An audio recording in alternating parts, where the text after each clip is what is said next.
Hey, what's up, everybody? This is Andre from the Opinionated Podcast, and I just want to remind you that we are live every Sunday on our Facebook page, and you can find us wherever you stream your music at the Opinionated Podcast. So we drop a new episode every Tuesday. So remember to like, share, comment, and don't forget to subscribe. Enjoy the show. And you got it. Hey, everybody, welcome to the Opinionated Podcast, and we are your host, Kevin Durant. and I'm Andre, and we got a special guest today. Introduce yourself, please. My name is Michael Wade Bouldin. Oh, So, okay, so, okay. so, I'm gonna be honest with you. Your accent is enchanting. Where are you from?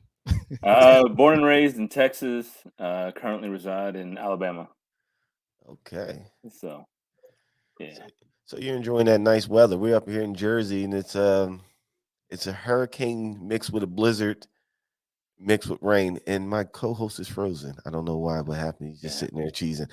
But I'm gonna kick him from the screen real quick. There we go. All right. So, like we always do, we want to get into your backstory and how you started, where you came from, and that way, tell the viewers a little bit about yourself. My name's my pen name for my author as an author is my full name, Michael Wade Bouldin. I go by Wade. Born and raised in North Texas, north of Dallas in Wichita Falls. Went to a small country school out there. I was involved in everything: football, basketball, sports, all the side stuff, all the side events, and all that. Went to college at Midwestern State University. Drank too much. Ended up joining the Army in 2009. Worked on Black Hawk helicopters for them for 4 years. Wow. Went to Afghanistan in 2011. 2011 is when deployed. They gave us these little pills, malaria pills. And that's when those things, if you ask any soldier during that time, they don't, a lot of people didn't take them. I took them. They gave me, they mess with your head a little bit. Anyways, they messed with me. And they gave me dreams. I told some of the dreams. I remember the dreams very well. I told some of my buddies in the Army. Anyways, that was 2011. And each one of them told me, hey, you should put that in a book. Fast forward 11 years, here I am, finally getting the chance to put it in, put my dream onto paper, and I'm hopefully soon be pushing it out. So, All right. Yeah, I've been traveled the world and everything. So, well, first and foremost, I just want to thank you for your service. I appreciate it. Number one, yeah, absolutely. And I'm sorry, I have to go back. So malaria pills. First of all, and I might sound like a complete idiot. Now I heard of malaria before. Yeah. What is malaria? Yeah, that's a good question. That's a really good question. It's something you get from mosquitoes is all I know. Why they gave them to us out in Afghanistan? That's a good question. I don't know. Supposedly they fight a lot more diseases and infections and blah blah blah. But when you're in the military, they give you a lot of shots. They give you a lot of pills, and they tell you to take them, and you take them. I know one guy took them, and he ended up. I don't want to get the Army in trouble and all that, have all this stuff, but one of my buddies had it messed his stomach up where we're in Afghanistan. He had to have emergency surgery because of the pills, and I would get amongst the wild dreams I had. I would sleepwalk real bad, and it got so bad I'd be arguing with walls in the middle of the night while I'm sleeping, and my roommates would be throwing boots at me, trying to get me back to sleep. Oh wow! Yeah, I took them for about 4 or 5 months, and I finally I stopped taking them, and up to a year after taking them, I still had all these wild dreams and stuff out there. So, and when I came back from the States too. So, well, all right. Without giving away too much of your book, can you tell us some of the dreams that you were experiencing without giving too much away, if you were. Yeah, because I'm a lot of these dreams will be potential books in the future. So Oh wow. one a futuristic war. I've seen when I was in Afghanistan. I saw a lot of stuff, and I was like, hey, that'd be cool if you could do this to it, or do this to this aircraft, or do this to this person to carry this. And one book I want to write is how do I say this? Involves artificial intelligence. Kind of how Halo has the game Halo series has AI chips in their helmet and stuff. Yeah. Right. Something along that. That'd be Slightly dope. future. I'm saying about 20, maybe 30 years in the future, where people our age would probably be during the retirement age, would be getting out, but there are all these advancements. But the government um, creates some stuff that other countries find out about, and they come, and almost every country in the world comes and attacks us, and we can't tell who our allies are and who aren't, and the war is here in America, and um, Mm. we're having to go underground. Our bases, the White House, all that have been blown up. President's alive, but nobody knows where he's at. Mm. A lot of big politicians are gone, and um, the main character is hidden away in a bunker, and he gets a call from out of nowhere. He's guarding a bunch of American civilians, and anyways, he's called upon to go and figure out something specific that they get that needs to be checked on, and he goes and does that. He grabs a special team. They go do that. Another book I want to write is a Western book. I don't look it. Probably don't talk like it, but I'm actually a fifth generation cowboy farmer Okay. All from right. North Texas. Yeah. There's North Texas. I got a lot of family in Texas, Oklahoma. We got a farm in there in on the Red River that divides us. And anyways, there's growing up, I heard from my granddad and my dad. I've heard a lot of legends out there where we're at. One legend I will tell you about. I remember eating breakfast with my dad one day, and this old man comes crawling in, hobbling in, and like everybody's like over nice with him. I guess you should say, "Hey, man, how are you doing? How are you doing?" He's good, good. And he came to sit down, and I'm just like, everybody else walks in, everybody's just like, "Hey, hi, how are you doing? Welcome to breakfast." This old man walks in, and everybody's a little bit nicer to him. And me and my dad finish our breakfast, we leave, and I was like, "So what's up with that old man?" He goes, "You don't mess with that old man." And this guy was skinny and all that, and he's like, "Yeah, when he was back in, I think it was Vietnam War, one of his old military buddies, when they got out, his military buddy went and joined the mafia in Las Vegas." And Oh, these are details that have been told to me, and I don't know if they're true or not, but it's a right. pretty cool story.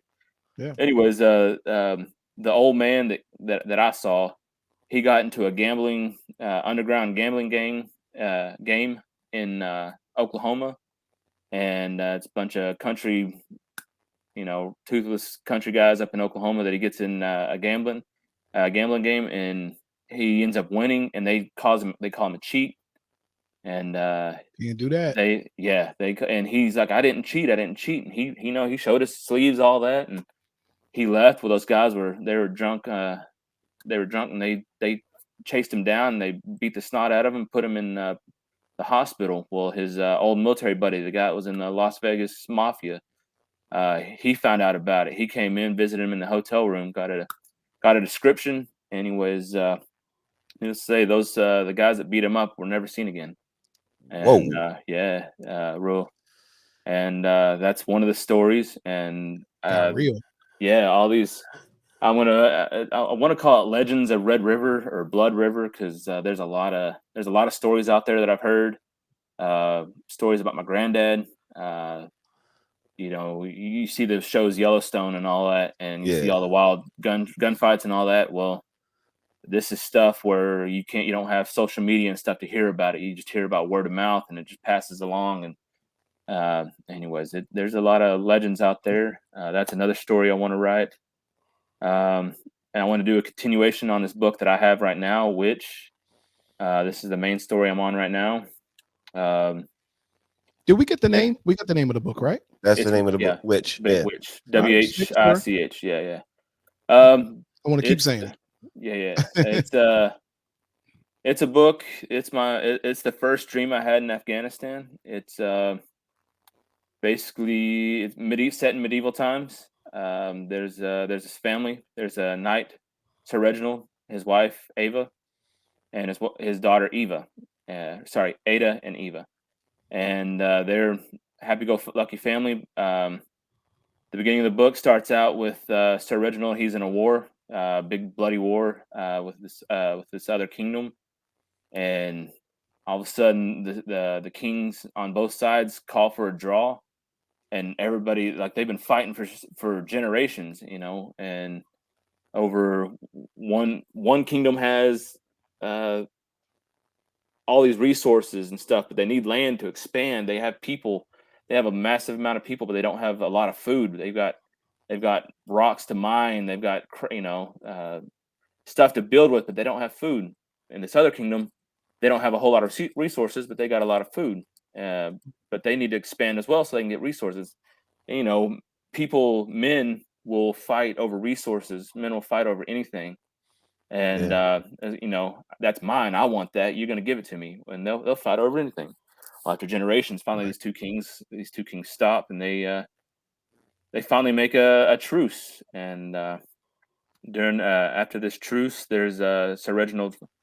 He finds a dark secret about the royal family, and he makes a plea deal to save his life and just let him go home.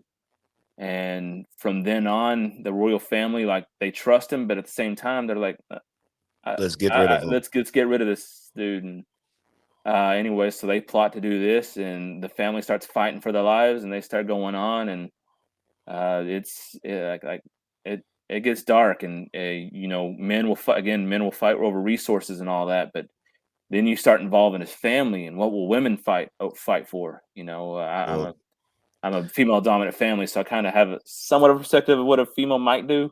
They'll chew my head off, easily. But I mean, Right. if you mess with their family, what are they going to do with their family?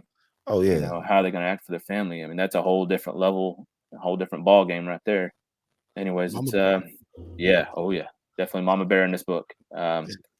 So And so let's you got all these books. Now, what are yeah, some of the with everything you do in life, like us in the podcasting, people do movies, we all have the trials, the point where you like, I don't want to do this. It doesn't look like it's going anywhere. It's failing.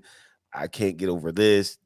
Basically, stumbles that yeah, we all have. And I want to know, have you faced any of them roadblocks or stumbles? Because a lot of oh yeah. authors we talked to before, said they have. But what's some of the pitfalls that you had so far? Well, again, I started having these dreams and plans to turn this into a book in 2011. Now it's 2022, 11 years later. I've Right. definitely had a lot of pitfalls. Just getting started. I was never big in. I was good at English in high school. Well, I was okay at English in high school, um, but I didn't know how to still write a book. I know how to write research papers and all that. So it took me years just to figure out how I wanted to word it. I did a lot of research on how to word it, and um, I know one of my buddies, he's an engineer, and he said, when you're an engineer, you just get drunk and just start doing work and you start creating stuff. So that's what I did. I got drunk and I started writing one night. Um, Never go I wrong got with about that. yeah, I got about 4 chapters deep, and I kept on wanting to go back. And another fault is I wanted to keep editing those chapters, and then finally I got in with a company. Kind of they call themselves a ghostwriter company, but they're more of an editing company. Anyways, Okay. they've been helping me with this, and they started giving me timelines. Hey, we want this chapter by this timeline. If you got to go back and edit it, that's fine. And so they came through and they gave me a time. They said, you got 11 days, write this, give us something. And then another 11 days, give us something. Another 11 days, give us something. And so I kept on doing that. And then one of my good buddies, he lives in Austin, Texas. His name's Dixon. He's a big artist, a psychedelic artist, and all that. But he's a psychedelic EDM DJ. I'm sorry. You got to explain that one. You said psychedelic EDM DJ. I don't know how to. It's okay. So It sounds EDM, yeah. It's EDM, electronic dance music, all that. Yeah. But his right. And I know this is not what it's called, but he partakes in a lot of marijuana, a lot of psychedelic drugs. He's a good guy. God bless him. Yeah. He likes to live free. But he makes electronic music. He travels and all that, and he creates every single sound. He has a guitar. He does it. Wow. I asked him. I was like, I went over to his house one day, and I was like, and I saw him working. I was in his studio watching him work, and I was like, how do you do this? How do you? And you look at his lines and all that of him making this music, and I was like, how did you do that? And he goes, a lot of time, a lot of work, a lot of mess ups. I just kept on doing it, and he's put out a couple albums by now. And anyways, he's like, you just got to do it, man. You just got to keep going. He's like, even if you mess up, focus on that mess up later. Just keep moving. Just keep moving. Keep your feet moving forward. And so that's what I did. Started pushing because I'm pushing, and then my wife, she's been a big pushing for me. She at first she was like, you're gonna write a book, and I told her what my plan was. We go through. Don't worry about it. We said we're going to do a podcast. We got the same dumb luck. I mean, this is what, because writing a book is way out of my ball game. I've always been a mechanic or doing some kind of lawn care maintenance or something. Anyway, but I finally sold her on it, and she's always behind me. Hey, what are you doing this week? What are you doing? Let me read what you got right now. And when you start going cross-eyed trying to do some of your stuff, she's like, let me read it. Let me say it. And she'd read it, and she'd like give me her review and all that. And I mean, she's been a big motivator for this and all as well. And then once you get over, there's a hump. When I got over about half to 3/4 of the way through, all of a sudden I was like, I see the light at the end of the tunnel, and I just started going. I just started writing. I remember I'd write one chapter every 11 days, but then at the end it was 2 chapters a night, and ended up being, I think there's 18 chapters altogether. And I started writing 3, 4, 5 chapters a night, and I just busted it out. And then going through the editing process, the same thing. I just bust out 2 or 3 chapters a night and just start pushing it, and then like it was being pulled out of you rather than once you start getting that idea and you start seeing the wheels move, then all of a sudden you want to keep going. You want to keep the motivation going, and it's all downhill. And not to say there's still rises and still problems, but I mean there's I want the book to be perfect as the biggest deal at the end. And so I tell my editors, I was like, hey, what do you think about this? And part of the problem was my editors are in the UK, so they have I guess proper English, I don't know, non-American English. Their English is different. The way they word it is different than ours. Wait till you get to the dates with those people. The dates are switched around. It confuses you. Yeah. Well, I'll go by military time. So instead of saying July 7th, 2014, I say 7th July 14. Oh, there you go. So I mean, I have So I mean, or 7/7/14. Anyways, I because of the military, I've been able to. I hadn't had a problem with that, but yeah, there's been a little bit of a barrier between the UK English and American English writing styles and all that. So absolutely. You know what's funny? You said I want to go touch on something. You said you would get drunk to write because somebody came up with that idea for you. A lot of people don't realize, and this is Stephen King admitted. Stephen King used to do a lot of coke, beers, and weed before he would write his books. And Stephen King had some of the best books ever written that turned into movies. But he came from. Yeah, but he would get some of his wildest ideas from. Yeah, would just get high, smoke, and drink, and then he would just go crazy with the creation. And then but that was his way of creating. I wonder, does that? I mean, I wonder, does that free your mind? Like you don't have that pressure no more. It's like. Everybody's not going to go do coke to write. I know. I'm not telling nobody to continue. I'm not telling nobody to do cocaine. No. Never that. I'm not pushing drugs. I'm just telling you, what he Yeah. said, it just reminded me of Stephen King. I remember somebody saying that this was Stephen King would do to Oh write yeah. his books. Yeah. Oh yeah. A lot of creative minds, not all of them, but a lot of creative minds have or will or do. Again, my buddy's an engineer, and he said a guy he went to college with created a new type of helicopter that can land on water, take off, and even glide across water. Like new concept. Oh And wow.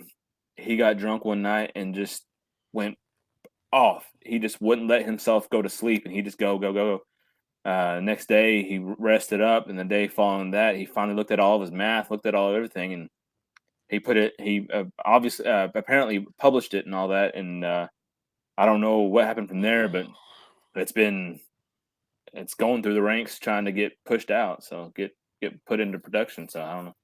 It's I, I mean, there's I will Good. call that true inspiration. yeah. Which, you know what I mean, I envy anybody who ever got true inspiration and just wouldn't let it go until they got it done. Mhm. I have a weird question for you though. A All right. weird question. Now, we've all, been supported here and there for any other reason or rather. Who have you ever, or I ain't gonna say who, have you ever been in a position where you said, yeah, I'm gonna write this book, or somebody like, man, nah, it ain't gonna happen, man. Go do this, go do that. That ain't you. My wife in the very beginning, I mean, I love her to death, but she was questioning if everything was if this was what I wanted to try to do. And because I did working with an editing company, I did have to put some money into it and all that. And it's not really money that we had at the time to put into it, but she wasn't more questioning if I should do it, but are we able to do it? And after a little bit, I explained to her the process, and we talked about it. We discussed it, and she finally gave me not her stamp of approval, but she finally felt at ease with what I was doing. And after she read the first 2-3 chapters, she's like, "All right, yeah, let's do this. Yeah, go ahead and do this," And I had to sell her on the idea. And then you have random people they think not everybody likes you, and there's a few people that I've known in my life that they're just like, "Oh, you're an idiot. You're not going to do this. This is going to be what is this going to be a coloring book or something?" And anyways, Mm, it's about a 300-page novel, I think, somewhere in there. There's going to be that's some more, a right. couple more edits before it actually comes out. Yeah, I've had people on both sides, and then there's people that are just like, "Yay!" That they tell you good luck and all that, and you can tell they want you to fail. Um, Yeah. I kind of that in the back of my mind, I know some of the people that told me, "Hey, good luck with it," and I know the way they said it, they want me to fail. And one thing the military put in me is if you're going to do something, you do it with full force and you don't look back. And there I Mm. am. So Would you See, say that fuels you, like that like anybody, like any naysayer or anybody that gives you? Because I know with me, with anything I do, if anybody tell me I can't do it, like even if I don't seem even if I seem unbothered when they tell me that, soon as I walk away and I get my plan together, I'm like, I oh can't yeah, do it. Let me show you what I'm going to do. Does that fuel mhm. you in any way? Oh yeah, oh yeah, absolutely. Oh yeah, absolutely. Nice. yeah, It's because some people go the opposite way. It's like they hear a naysayer tell them not to do it, and it's like, you mhm, know what, I'm just going to scrap this. Which I mean, sometimes which would have been a good ideal for them, which mhm. was right up their alley, but they freaking scrapped it because they're just listening to outside noise. Oh yeah, Yeah, yeah, oh that's yeah. a tough thing. My buddy, my buddy Dixon, the psychedelic EDM artist. He was one of the first guys in my group when we graduated. He went out on. He was the first one out in our group to go far and beyond outside of our bubble, and he's been a good big inspiration to stay focused and be true to myself and do what I want to do. Don't worry about everybody else. And I mean, I'm not one for to color my hair and all that, but he's got green hair. He's got tattoos of everything. He's got wild, crazy tattoos everywhere and all that. And that's what I love about him. And and he takes it, water off a duck's back, and he's been a good constant reminder. Hey, man, he's doing well with what he does, and if he can do that, I can do this, and Oh yeah. so those friends that you truly know that are on your side definitely keep you motivated and keep you focused and on your goals. So So what are your Nice. future like? What are your future goals? Like, what do you see? Okay, say within the next 10 years, how many books do you see yourself having out? Like, what is your ideal goal for like how many sales you want and everything like that? um, first off, with my books, I just want to entertain people. I really do. I just really do. These dreams and stuff were kind of, and me focusing on these dreams and stuff were an escape when I was in Afghanistan. And that's my main thing. I want the people that do read my book is to have an escape. If you have something going on in your life, something, just read and get a good book, any good book, not just mine, but any good book. And but for the future, I'd like to write at least one book a year.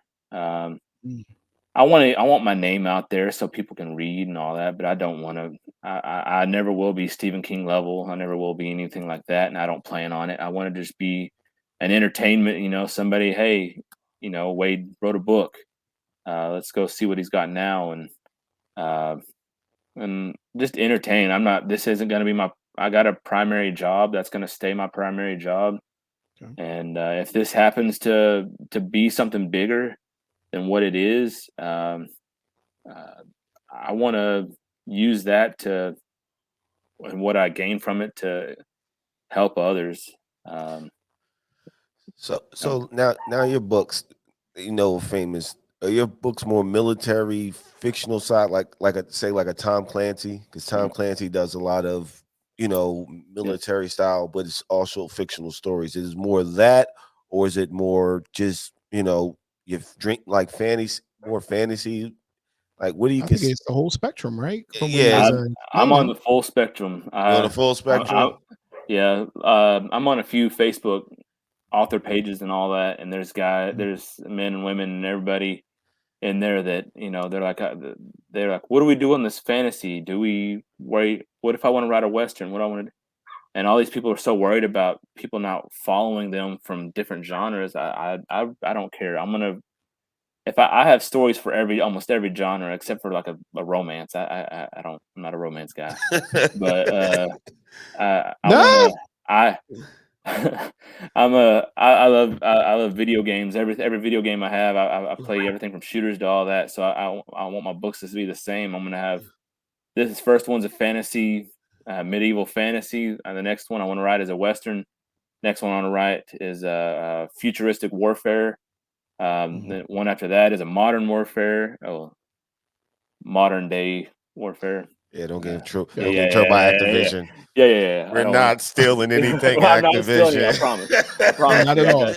Yeah, yeah. There's yeah. There's I want to just whatever comes to mind. I want to put down on paper and just enjoy it. I mean, this is a hobby, not a job. So I, I think it's something cool in that though. Like if you're able to, I mean, I've thought about writing books before, but you get sidetracked, you think of other stuff, you come up with some mhm, other bright idea. But to me, to be able to take what's in your head, I don't care if it's video form, I don't care what form it is, and put it to where somebody else can digest it. To me, the success in that would be if somebody else can read it, watch it, and they can get exactly where you were trying to come across. Like I think that's success. Like not mhm, money, not none of that. It's just like, man, Yeah, oh, because I really was feeling it when, you know what I mean? Like, yeah, mhm, like when we started, man. We tell the story all the time. We started. We were so happy when we first started years ago. It was like, bro, we got 5 plays. Like, yeah, and we we was like, trash. and we yeah. was that wasn't trash, but it was like we was happy to get 5 plays, and it took us like a year to get 100 plays, and we were so ecstatic. I'm like, Yeah, what I mean, absolutely. but that feeling that people are actually taking in your materials is a good feeling when you have Mhm. somebody randomly come up to you, yo, bro, I love your podcast. I'm like, Oh yeah. you listen? Yeah. Yeah. Yeah. Yeah, so that I can understand why you said you just want that. It is a good feeling. Mhm. Yeah. Oh yeah. Yeah, it's gonna be great when somebody comes up to you in the store. I don't know if y'all got Walmart down there. Walmart's everywhere. Somebody come Yeah. up to you in a It's the Walmart, they South. recognize I'm in the South. There's Walmart every Walmart's corner. everywhere. Yeah. But somebody's gonna come up to you, they're gonna recognize you from this, from the jacket of the book, and they're gonna come up to you like, oh my gosh, like, you know what I mean? Like that one part blew my mind and this and that. I think that's gonna make you be like, you know what? I don't know, man. Like this might have to be this might have to be more than a hobby. You know what I mean? I think it's gonna Yeah. hit you, but maybe I'm wrong. It might. I mean, I've got more or less. I want to retire on the farm or out there doing country boy stuff. But yeah, I mean, I don't know. I know what biggest thing is I want to take care of my family. The Mm, books, as long as I enjoy it, I think I'll keep doing it. Hopefully watch a lot of celebrities these days, and a lot of them are or a few of them are humble, and they say Will Ferrell, for example, he still drives a Prius. He lives in an apartment. And a lot my of man. celebrities are like, you don't spend your money. You've got millions in the bank and stuff, but you spend maybe 50,000 a year or 60,000 a year, That's why I love him. and That's why it's and my Gotta love favorite. yeah, him. yeah. And I have I come from a small town, and I think uh,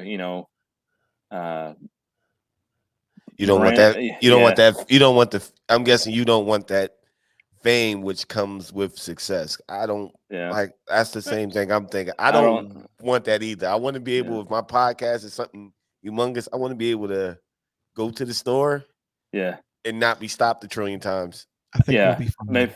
Yeah, if it, if yeah, I mean, I don't know. I've already got. I don't know. A few people have said they want autographs already and stuff, and it's just people I work with, and they, first edition copy of a book and stuff.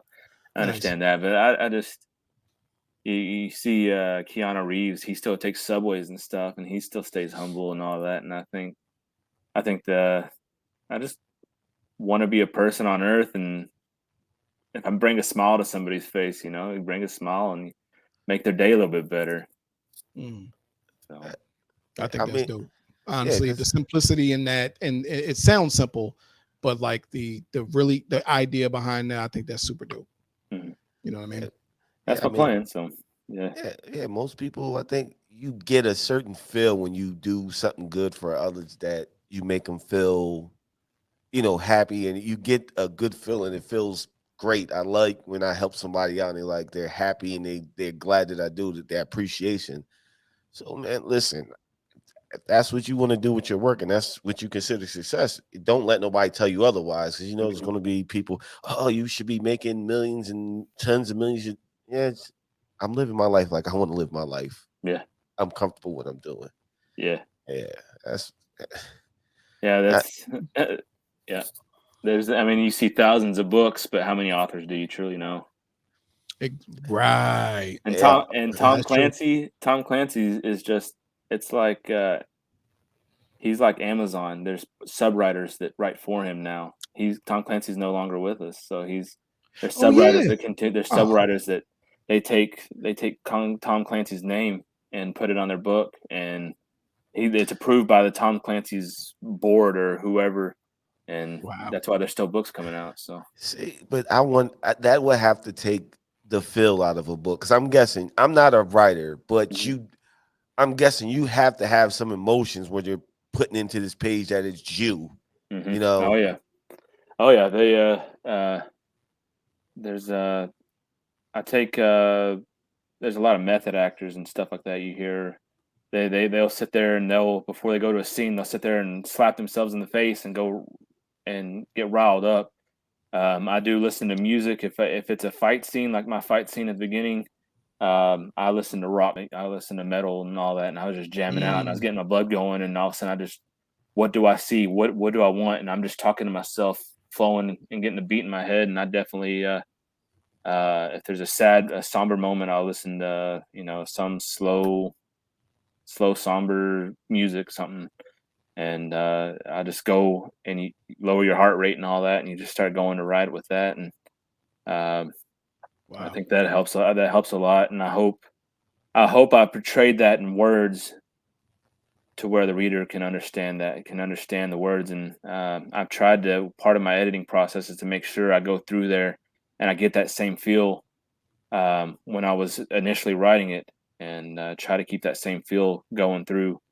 And I hope that uh, I hope I tried reading my sentences and stuff to see how my wording and stuff have changed from this fight scene or this, sad scene.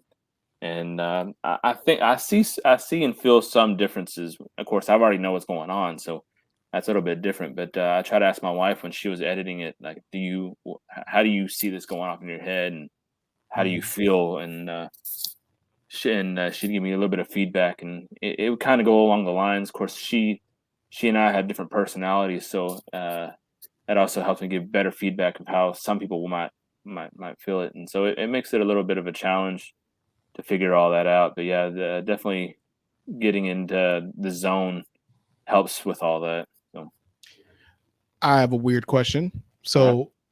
uh-huh. So romance in the book, you said you're not really into the Yeah. not really into writing romance, as far as I know, full books on romance. My mom used to read those kind of books too, where you're like, come on, man. But like, as far as the romance set in these books, because I feel like certain books need love scenes, or at least, to show that. How do you feel writing those? Like, how do you get into that emotional state? Do you just like uh, being around your wife? Because I can tell you care about your wife a lot, oh yeah, as I you have. should. Yeah, yeah. I have three daughters. My stepdaughter Maggie, I my feel the love. 7-year-old Ariella. She lives back in Texas, and I don't get to see her. I don't get to see her near as much as I need to or I want to. I want to see her every day, and I see her once a month.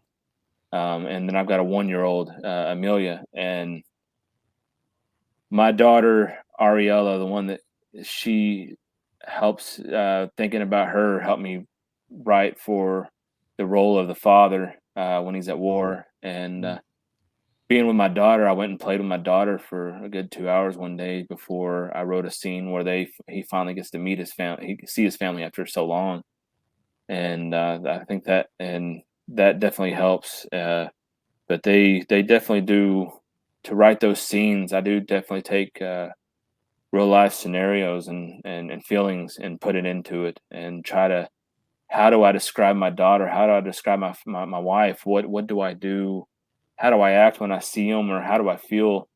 Um, the military gave me a stone face most of the time, but when my internals and stuff, I have butterflies when I see her. When I see my wife, and I get tingly when I see my daughters and stuff. And Mhm. I tried I tried to portray that as best I could with those characters, and that does help me with all that. Yeah. Um, I don't have any romance scenes in there, so I don't really, so I didn't have to worry about any of that. So, Got you. But love. That's Love. yeah. that's Oh yeah. Yeah, yeah. that, That's there. You go. I love Mhm, how you explain how you breaking it down right in the book, mhm, because it's I never really heard that from anybody, that literally put themselves there mhm. in that emotion, have that emotion to then transport that to paper. That's Mhm. that's deep, man. It's Yeah, something different, man. yeah. If to anybody that wants to write, I think y- to improve your writing, you'd have to get those emotions. You have to go through those emotions, and um, Mm. I know how I feel. I know how I feel when I do all this. But some authors I talk to, they record themselves. I'm sweating right now. I'm pissed. I want to scream at the world. I want to do this, and they try to tell the story out loud when they record it and all that, and then they try to transverse that and put it what they said into words. And so, yeah, you can just put what you think in your head, put that into words, and you put it in your own words, and that's how you get a page. I Yeah, think so. I think it's an art form when you Mhm, can accurately take that emotion and transcribe it into words mhm, to get your point across. Like, mm, I almost envy that, because, well, no, I do envy that, because a lot of times, like, even if you're writing in a diary or I don't know, it's hard, man. It's hard, especially when you're frustrated, or even when you feel that love from your daughters and your wife. Like, to be able to say, okay, now let me take this emotion and completely transform it and put it into a scene that I'm literally making up. You know what I mean? Or that you pull from your head, because those are from your dreams. mhm, To me, it has to be an art form, because I wouldn't know the first thing, but I know it probably takes practice too, and you get better each time you do it. I, you know what I would compare it to? Do music. If you Yeah. ever certain music that you listen to put you in certain Oh, it's a put you in vibration certain thing. put you Yeah. in certain fields because when them guys is writing them lyrics or they're putting that melody together, I'm pretty sure they're experiencing the same thing. Hmm. You can listen to an album and see where nobody put nothing into it. It's Right. usually the third or the fourth. The Yeah. first album that any guy ever comes out with is like he did so much to get here, and now he's putting everything into it. He's like, man, I can feel everything this guy's going Yeah. through. Just And Want to hear? yeah, Want to yeah. hear something weird? What's what? that? I'm sorry. No, you're good. You're good. You're good. There's a singer named Jonta Austin. He signed to Jermaine Dupri. He was, and he writes songs. The weirdest thing I've heard, and then we can get back to the regularly scheduled programming, is that to write a song, he had got butt naked, went into the studio and record. Everybody left the studio, and he just got butt naked, went into the studio and What? recorded a song. Hmm. Yes. And he put it out there to, for people to know. And I always thought that was interesting, not because he was butt naked, because my thing is like, what kind of thought process do you need to be butt naked to? Of course, it was a sex song, Yeah. but Yeah. I can imagine myself naked. You, I wanna you say it know? was it Motley Crue? It was one of the old 70s or 80s hair bands where they said they were who was it? It was one of them. They were talking about having sex with one of their buddy's girlfriends, and all of a sudden Oh, he actually took his buddy's girlfriend. They were all on their thing in the 70s and 80s, and he actually took his girlfriend, his buddy's girlfriend, and had sex with her in the studio, and they recorded it, and that's this the song, the music, the moaning you hear in this music was actually her, but he all the words and stuff he put into it was what he was thinking when he was doing it, Oh my and God. yeah, and then I think Jesse's girl? No. All right, no, never no, mind. no. Right? It's right, exactly. No, who was it? Was it? It's one of the harder ones. I think it was Motley Crue. I can't remember. I watched a documentary on it a while back. I think it was Motley Crue. jeez, I gotta God. watch The Dirt on Netflix again then, just to see Yeah. if that's in there. Who was it? There's That's How do you? yeah. crazy. Yeah. But why? How do you go? How do you go perform that song as a band member without just looking at this guy? Look, You like you piece of. Yeah, You I know think yeah, he's what? playing the guitar, yeah. And like I playing don't know, guitar it's mad. yeah, it was definitely weird. What else was it? Yeah, there's a lot of I mean, if you watch you like watching rock documentaries and music documentaries, they talk about a lot of it. A lot of people do that. And I Mm. know Tech Nine was on one of his last albums. He said I think was it he lost his mama or something happened to his mom and he was just pissed and he went in the album and one of his last CD came out a couple years ago. He was saying that he was just pissed and frustrated and he went and he started screaming in the microphone and that's one of the songs he put out and it's just frustration or his love for his mom. Anyways, so yeah, it's definitely you can definitely take those emotions and make some gold out of them. So Oh, yeah, Man. man. This is yeah, This is something. This is something new. You know what I'm saying? This is what I want. You know what I mean? The reason yeah, we're starting to do these interviews because it's people that listen that we're trying to give information to help them. mhm, You know, yeah, so anybody, what advice would you have for anybody come like saying they want to start writing a book? Like my man Andre over here. Like, what advice yeah, would you have give to him to like, yeah, you say you want to write a yeah. book. What advice would you give to him as far as like on writing your book? Just start writing. If you look at all the stuff, if you have an idea, start. You know how you want your book to start, and you want how you kind of want your book to end. Just put those two in there, and Mm. then what you would like your characters to go through, and make those the stable points, and then just add details in the middle. But just start writing and don't edit the first time through. When you start at the beginning, go to the end and just start writing what's ever in your head. Just go, go, go, go.